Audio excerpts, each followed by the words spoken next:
Hello everyone, welcome to the Senior PCE Case workshop. This workshop is for the case presentation and you can get details about Senior PCE here. The theme of the Senior PCE is Type 1 diabetes. We hope this workshop helps you to understand and familiarize the case. In this workshop, we will cover 8 main points: outline of the case, definition, cause, symptoms, life management of type 1 diabetes, about insulin pen, and side effects of insulin. Let's start with the background of our case's main theme, diabetes. First, diabetes is a chronic, incurable condition that has a considerable impact on life. Second, for diabetes patients, self-management and patient adherence to medication and lifestyle change is very essential. Third, pharmacists can enhance patient compliance and improve the quality of life outcomes in diabetes. Last, pharmacists can counsel insulin administration regularly so that the onset of complications can be postponed by having tight glycemic control. Now let's look into the definition of diabetes. We can define diabetes with 4 kinds of tests. First, the A1C test. The A1C test result reflects your average blood sugar level for the past 2 to 3 months. The higher your A1C level is, the poorer your blood sugar control and higher your risk of diabetes complication. A1C level over 6.5% is in the diabetes range. Second, fasting blood sugar test. A blood sample will be taken after an overnight fast. Fasting blood sugar levels over 126 mg per deciliter is considered pre-diabetes. Third, glucose tolerance test. The glucose tolerance test, also known as the oral glucose tolerance test, measures your body's response to glucose. A glucose tolerance over 200 mg per deciliter is considered diabetes. Last, random glucose test. Random glucose testing measures your levels of glucose in the blood at any given point in the day. It is useful for people who need the insulin as a matter of emergency. Random glucose level over 200 mg per deciliter is considered diabetes. Type 1 and Type 2 diabetes may have similar names, but there are some main differences between Type 1 and Type 2. First, let's look into their causes. Type 1 diabetes is caused by beta cell failure, and Type 2 is caused by insulin resistance. Second, the onset age is quite different. Type 1 usually appears during childhood or adolescence, and Type 2 usually appears after 40. Third, family history. Type 2 has a strong link to family history, though Type 1 does not. Fourth, they have different clinical courses. Type 1 diabetes is managed by taking insulin to control your blood sugar. In the early stages, it is possible to control Type 2 with diet and exercise, but over the course of Type 2, particularly when it is poorly managed, the body stops being able to make enough insulin to force its way into the cells. When this happens, people with Type 2 also need to start taking insulin injections. Last, there are a few obese in Type 1, but many Type 2 are obese. Now, because our case is about Type 1 diabetes, let's look more deeply into the cause of Type 1 diabetes. Type 1 diabetes, once known as insulin-dependent diabetes, is a chronic condition in which the pancreas produces little or no insulin. In people with Type 1 diabetes, the immune system mistakes the body's own healthy cells for foreign invaders. The immune system attacks and destroys the insulin-producing beta cells in the pancreas. After these beta cells are destroyed, the body is unable to produce insulin. Now that we learned about the cause of Type 1 diabetes, let's learn about their symptoms. When there's extra sugar in your blood, you urinate more. A large amount of water goes out with the urine, causing your body to dry out. The glucose that goes out when you urinate takes calories with it. That's why many people with high blood sugar lose weight. Over time, high glucose levels in your blood can harm the nerves and small blood vessels in your eyes and feet. So it makes you have blurry vision and leads to a loss of feeling in and a lack of blood supply to your feet. People with diabetes are more likely to get bacterial or fungal infections, and this causes skin problems. High sugar levels to poor blood flow and nerve damage.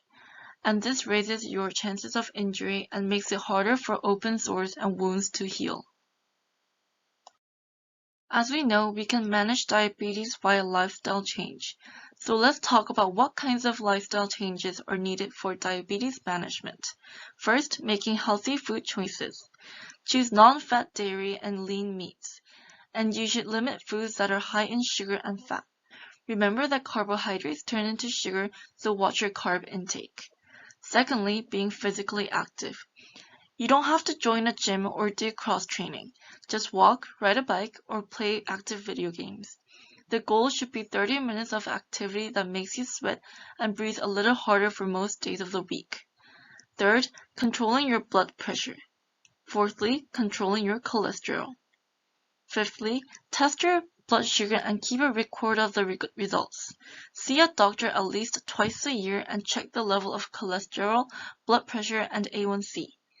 Sixthly, recognize the signs of high or low blood sugar and what to do about it. Seventhly, give yourself insulin by syringe, pen, or pump. Lastly, monitor your feet, skin, or eyes to catch problems early. Get a full eye exam early every year. Visit a foot doctor to check for problems like foot ulcers and nerve damage. Everyone with type 1 diabetes needs to use insulin shots to control their blood sugar, and several types of insulin are available. First, rapid-acting insulin is usually taken before meals. It starts to work in about 15 minutes and peaks about 1 hour after you take it, and continues to work for 2 to 4 hours. Second, short-acting insulin is usually taken 30 to 60 minutes before meals. It gets to work in about 30 minutes and peaks between 2 and 3 hours and keep working for 3 to 6 hours. Third, intermediate-acting insulin covers insulin needed for half a day or overnight. It won't get into your bloodstream for 2 to 4 hours after your shot. It peaks from 4 to 12 hours and works for 12 to 18 hours. Next, long-acting insulin takes several hours to get into your system and lasts about 24 hours. Ultra-long-acting insulin takes a long time to get into your bloodstream but sticks around for 36 hours. Lastly, pre-mixed insulin is a combination of intermediate and short-acting insulin. Action time for each will depend on the type and amount of insulin in the mixture. Have you heard about an insulin pen? Managing diabetes often requires taking insulin shots throughout the day. Insulin delivery systems such as insulin pens can give insulin shots more easier. Now let's learn about what an insulin pen is. The insulin dose is dialed on the pen, and insulin is injected through a needle. Only one type of insulin is in one pen. If 2 types of insulin are prescribed, 2 insulin pens are needed. Then why do we need insulin pens? Let's look into its advantages. First, it is easy to use, particularly for older adults and children. Secondly, pens are portable and discreet. Lastly, small and thin needle sizes reduces fear and pain.